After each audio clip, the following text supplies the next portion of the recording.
गुरुजी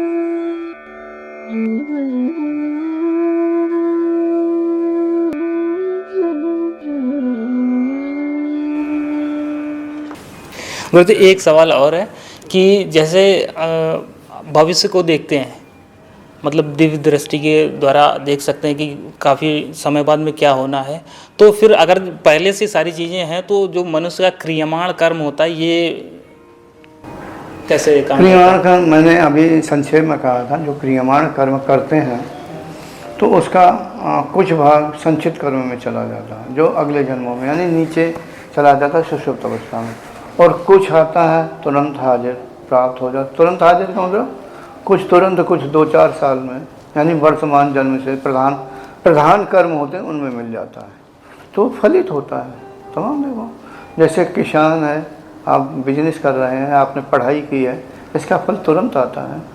आप पेड़ पौधे लगाते हैं, आपके परिश्रम का फल तुरंत मिलता है, तुरंत मतलब 2-4-6 साल मिलता है। ये है, तो कुछ कर्म आ जाते हैं। अब ये कहो कि मैं मंदिर में जा रहा हूँ 10 साल से, मुझे क्या लाभ मिला, तो भाई उसका आपके कुछ अंदर वृत्तियाँ बनी, अच्छी बनी, कुछ चलेंगी उसमें क्या कहते हैं संचित में, कुछ प्रारब्ध में हो गई। तो ऐसा नहीं, उसका फल कुछ का मिल जाता है, कुछ का चला जाता है। 2 भागों में बंटता है, एक नियम है, यानी भविष्य का निर्माण होता है और वर्तमान का। पढ़ाई का तो तुरंत मिल जाता है, और जो खेती बाड़ी करते हैं, पेड़ पौधे लगाते हैं, इनका तुरंत मिल जाता है। और दूसरों की सहायता करते हैं या परोपकार करते हैं, अगर आप परोपकार करेंगे हो सकता है कि 10-5 साल आपको हंसी उड़ाई जाए, वो करे ना, एक दिन आएगा कि लोग कभी न कभी आपको समझेंगे और आपकी सहायता करने के लिए उतर पड़ेंगे। करके देख लीजिए। लेकिन ये मत सोचिए कि मैं 1 साल से मैं परोपकार कर रहा हूँ, हमें लोग गालियाँ दे रहे हैं। वो तो देंगे अभी नहीं तो बुढ़ापे में आ जाएगा। बुढ़ापे में मतलब काफ़ी समय बाद आपकी सहायता के लिए उतर पड़ेंगे। भाई कर्म कहाँ जाएगा? आपने दूसरों की सहायता की है तो दूसरा आपकी सहायता करेगा। आप दूसरे का सम्मान करिए, करके देखिए।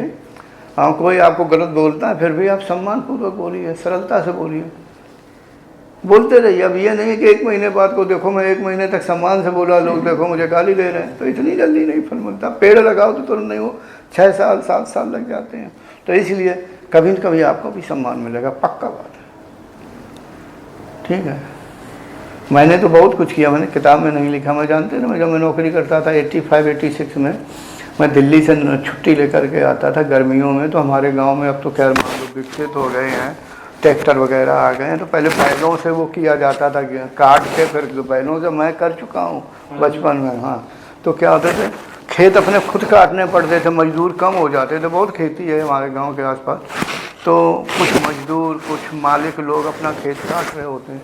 तो मैं निकलता था, जबकि आरामदेह ज़िंदगी जी रहा होता था, सिर पे मोटा सा कपड़ा बांध के, यानी चद्दर या लुंगी बांध करके, एक हाथ में 5 लीटर का, दूसरे हाथ में 5 लीटर का कैन लेकर के पानी भर के 2 किलोमीटर दूर, यानी खेतों में लू चल रही होती, लू यानी 10-10:30 बजे से निकल पड़ता, चाचा पानी पी लो, भैया पानी पी लो, ऐसे ही चलाता था। दूर तक दिखाई दिया, वो देखो अभी खेत में काट रहा है, और पानी नहीं लेता था। अब तो नल लगने लगे, पहले तो नल भी नहीं होते थे, कुएँ होते थे दूर दूर।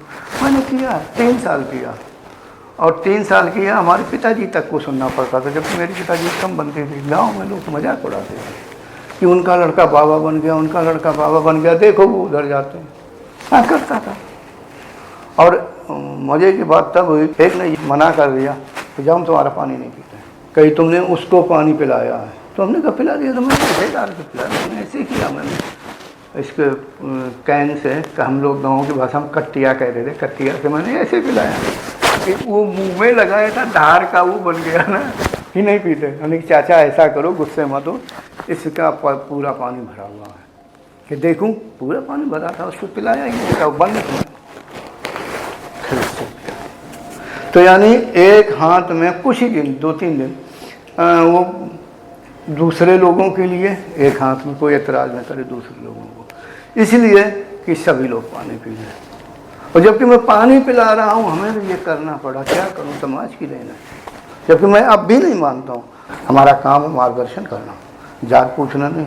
मनुष्य मनुष्य है, ये जात पात बस ठीक है, मैं ज़्यादा इस पर बात नहीं करता। गुरुदेव प्रश्न तो अभी कुछ नहीं, बस एक विनती है। एक विनती है गुरुदेव कि आप एक बार कभी भी मिले, कभी भी तो पूछिएगा जरूर कि कैसे चल रही साधना। अच्छा, मैं पूछूं? हाँ, मतलब दिन का इंतजार रहेगा कि दोबारा कब मिले। अच्छा, चलो भाई। प्रणाम गुरुदेव, कोट प्रणाम।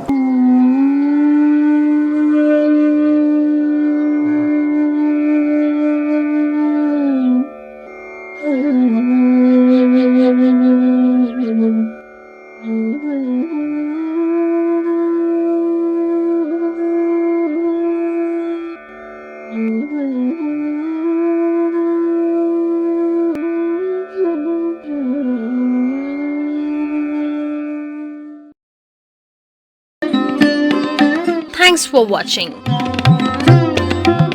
Remember to like, comment and subscribe.